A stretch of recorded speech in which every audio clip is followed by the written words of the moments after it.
guys, it's Joey, and I am your Tuesday host for Witches of the Moon. And this week's topic is, who do witches worship? So I thought it only proper that we sit in front of my altar, really. It's thunderstorming, so very, very witchy, and kind of cool to be recording in a video. Recording a video in a thunderstorm is kind of cool, right? The altar is reasonably bare because the crystals, apart from the selenite obviously, are charging and being cleansed. And because it's going to be thundery all day, I'm going to leave it for another day and possibly another night. And we'll just possibly go through some cleansing as we go. Just going to put my frankincense and myrrh incense on for a nice cleanse. La la la. Okay, so we can start cleansing as we start talking. You might be able to see some of the smoke rising.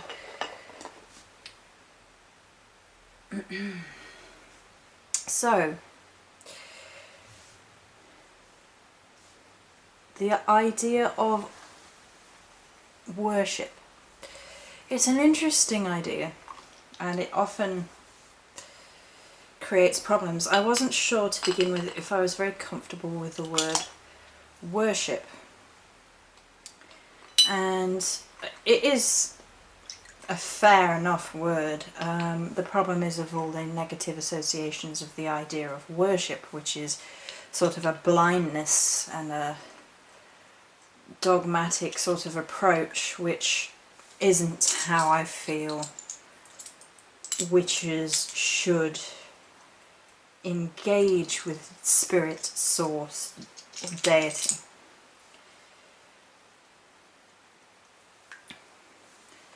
Witches should be proactive, is the idea, about matters of spirit and deity. They are seekers, they are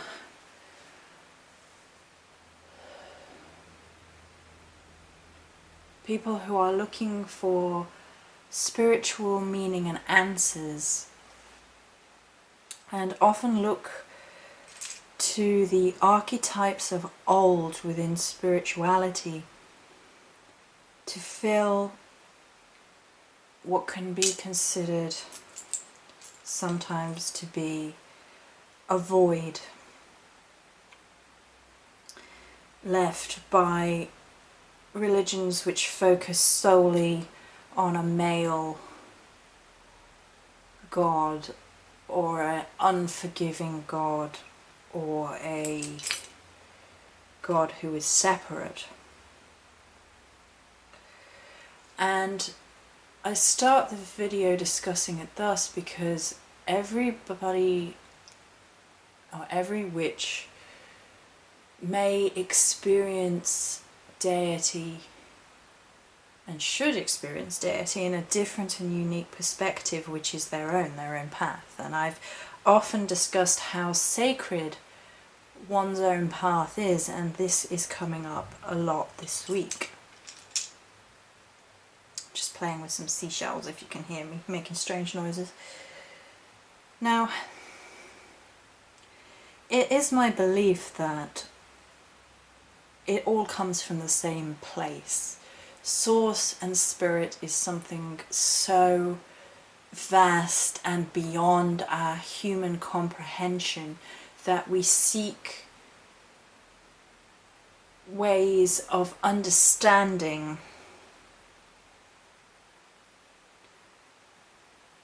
that divinity. And I actually have a video on that on my channel, which is about how different aspects of something are all tied in with the same idea. It's just so far beyond our comprehension that we seek ways of in our human limited experience of connecting with like a little fraction of that. And I compare it to the seer stone, the dragon stone, the dragon eggs. I don't have one available because they're all cleansing, but if you go have a look at that video, it's basically like you are looking at something and you are getting a glimpse, and that doesn't make your interactions with that aspect of divinity any less real.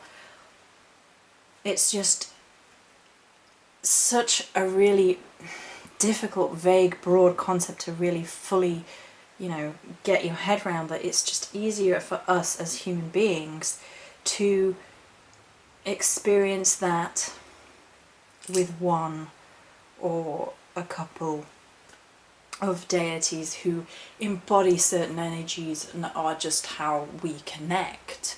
So as you can tell from the altar and from any of my videos, I have a strong connection with the goddess Morrigan. I never before, and probably will never again, connect to another goddess in the way that I have connected to the Morrigan. For years and years and years I worked with God and a goddess in the vague sense, in the abstract sense. I didn't need to have a matron goddess. I didn't need a personality. I was perfectly comfortable with the vague notions of God and goddess, and essentially that is what witches do worship, a god and a goddess. Now, quite frequently you will hear about the triple aspect of these things, and I think that's something that runs in the psyche of a lot of spiritual paths, whether they be witch or not.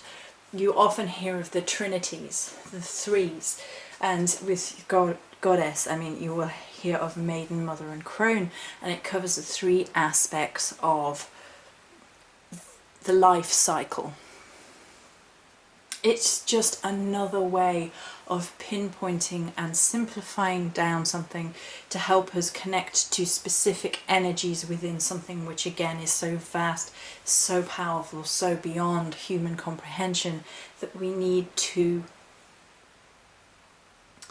give it titles, give it labels, simplify it, and help us to connect to those energies more simply. We can start to connect to the abstract and the more complicated ideas as we progress, but it might take us a very long time, and so we always start out and perhaps always fall back on the more simplified terms. For Morrigan, that would be, for me at least, I connected with Anu, Mecha and Bave, and that's how it came to me, that's how I have worked, that's how I am comfortable, and that's how I will continue. I have always worked with the three aspects, maiden, mother, crone, even when I worked in the abstract. I always felt very strongly drawn to those archetypes. And as I start to work with the three male aspects of the Morrigan, currently Lu, Dagda and Bran, so it's a little bit more difficult. It tends to be sort of, I tend to think of it as sort of warrior, father, sage. Those images can be changed slightly depending on the individual. But I mean, maiden, mother and crone tends to be very, very well known and very well accepted, and then the masculine side of that is slightly less well known and therefore sort of is up to the individual. I mean, the individual's experience of whom they commune with, connect with. I don't like the word worship, like I said. I think it's far more personal than that. The word worship sort of implies that you're just afraid, and it's not that. It's a loving connection with deity and spirit. It's something which moves you and changes you, and you daily engage with and meditate with and explore and connect. It's a relationship. It's not as disconnected as the word worship seems to imply. Something I've often seen as a criticism of paganism is that paganism, or witches, or however you wish to term yourself, worship nature, and it's kind of used in a mocking sense. Oh, you worship that tree, and once again, that is A, disrespectful, but B, it is a vague misunderstanding of what pagans are actually talking about. It's not about worshipping the tree, it's about saying that spiritual energy, divinity, God and goddess can be seen throughout everything within nature. I think the term "as above, so below" is a beautiful, simple turn of phrase, which basically means as everything is in the realm of the spirit, in the realm of God, in the realm of God, goddess, divinity, source, spirit, however you see it, is also within the world around us. There is no disconnect within paganism, which is why a lot of people searched out. Divinity moves through nature, and that is why human beings are so touched by the beauty within nature, that we go out and we see these things around us which blossom and bloom and grow and evolve, and we are touched by it. It's that feeling, I realise I feel it more keenly than a lot of people, and I've often got a lot of funny looks, but it's that feeling when you're watching a sunset and you're touched on a soul level, and your heart blooms and blossoms, and it's like something in you lifts, and the beauty of it gets to you. And that's why people have written poems and stories and drawn drawings and painted paintings and sung songs all about this, because it has an aspect of something incredibly sacred within nature. And it's not, oh, I worship that tree, it's that I accept that the tree is a part of something more. It's one spiritual thread in a grand tapestry, if you will, of which I can't possibly see the whole thing. I just know that I am looking at something, and something in it moves me. So it's not like, here is a tree, woo, bow down and worship the tree. It's about the sacredness of all things, the interconnectedness of all things.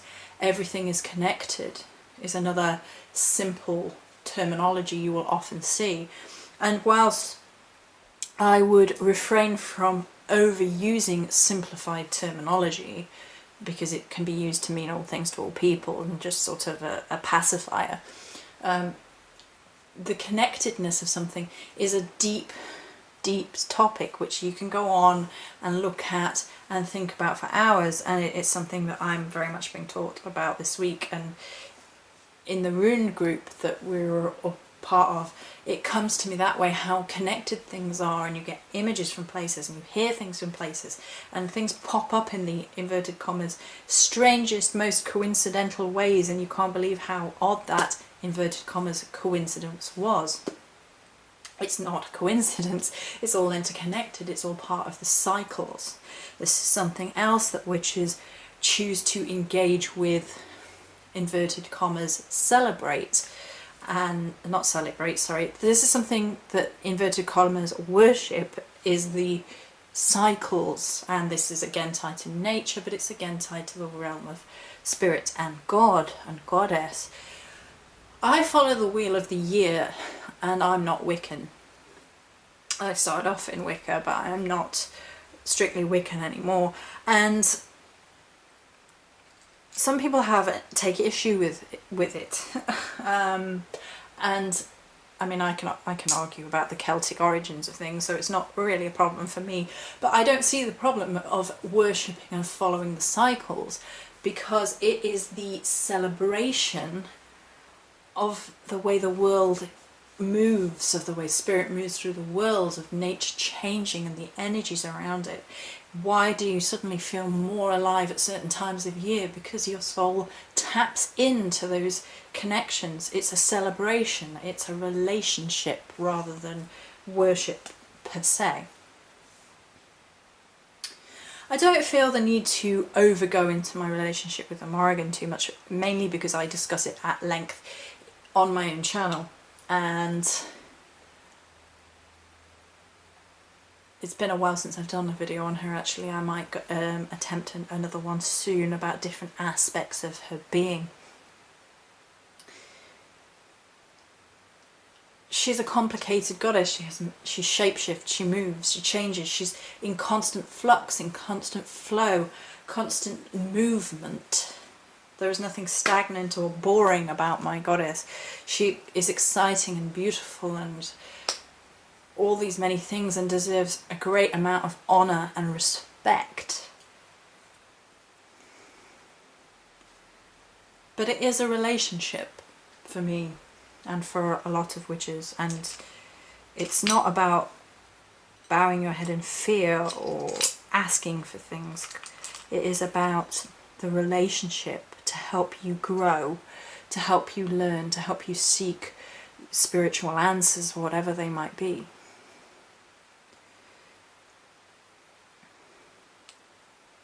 So I think that's going to be it for this video.